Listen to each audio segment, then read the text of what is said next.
একবার গৌতম বুদ্ধ একটি গ্রামে ধর্ম প্রচারের উদ্দেশ্যে যান। সেখানে গ্রামের মানুষ তাদের সমস্যা নিয়ে তার কাছে যেত এবং তার কাছ থেকে সমাধান পেয়ে নতুন শক্তি নিয়ে প্রফুল্ল চিত্তে ফিরত। গ্রামের বাইরের রাস্তায় বসে এক দরিদ্র লোক বুদ্ধের কাছে আসা যাওয়া লোকজনের দিকে তাকিয়ে থাকত এবং সে লক্ষ্য করত সাধারণ মানুষ ভগবান গৌতম বুদ্ধের শিবিরে দুঃখিত ও ভারাক্রান্ত মন নিয়ে যেতেন, কিন্তু নতুন শক্তি এবং আনন্দ নিয়ে ফিরে আসতেন। লোকটি ভাবল, আমিও আমার সমস্যা নিয়ে ভগবানের কাছে যাব। এই ভেবে সে সাহস সঞ্চয় করে ওই শিবিরের দিকে চলে যায়। শিবিরে লাইন দিয়ে সুশৃঙ্খল একের পর এক লোক প্রবেশ করতে থাকে, তাই সেও তাদের পিছনে দাঁড়ায় এবং নিজের পালার জন্য অপেক্ষা করতে থাকে। এতদিন রাস্তায় বসে সে যা দেখত ওখানেই তাই দেখতে পেল। মানুষ একের পর এক তাদের সমস্যার কথা বলছিল। ভগবান গৌতম বুদ্ধ নীরবে ও শান্তভাবে সকলের সমস্যার কথা শুনছেন এবং তাদের সমাধান বলে দিচ্ছেন। দেখতে দেখতে তার পালা চলে আসলো। সে ভগবান গৌতম বুদ্ধকে প্রণাম করে বলল, প্রভু, আমি এত দরিদ্র কেন? ভগবান গৌতম বুদ্ধ হেসে বললেন, তুমি কখনো কাউকে কিছু দাওনি, সেজন্যেই তুমি দরিদ্র।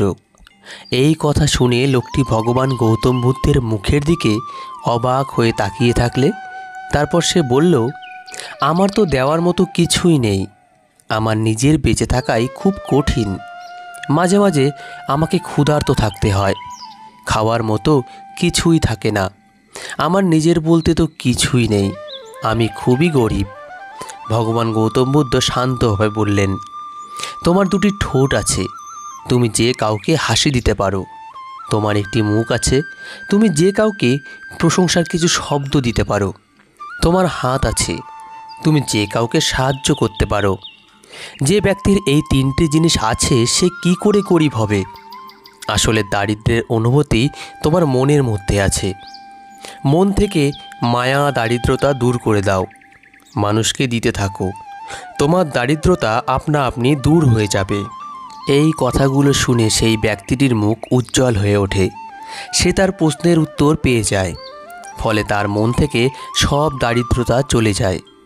আমরা যখন পুজো করি বা কোনো মন্দিরে যাই তখন ভগবানের কাছে কিছু না কিছু চাইতেই থাকি। এমনকি আমাদের আশেপাশে যারা রয়েছে তাদের থেকেও আমরা কিছু না কিছু পাওয়ার আশা করি, কিন্তু কখনো কাউকে কিছু দেওয়ার কথা ভাবি না। কখনো কখনো কাউকে পাঠানো একটি শুভ সকাল বা শুভরাত্রির বার্তা বা জন্মদিনের শুভেচ্ছা তাকে এটা বুঝিয়ে দেয় যে আপনার জীবনেও তার কিছু গুরুত্ব আছে। অন্যকে সাহায্য করার মধ্যে যে আনন্দ আছে তা আর অন্য কোনো কিছুর মধ্যেই নেই।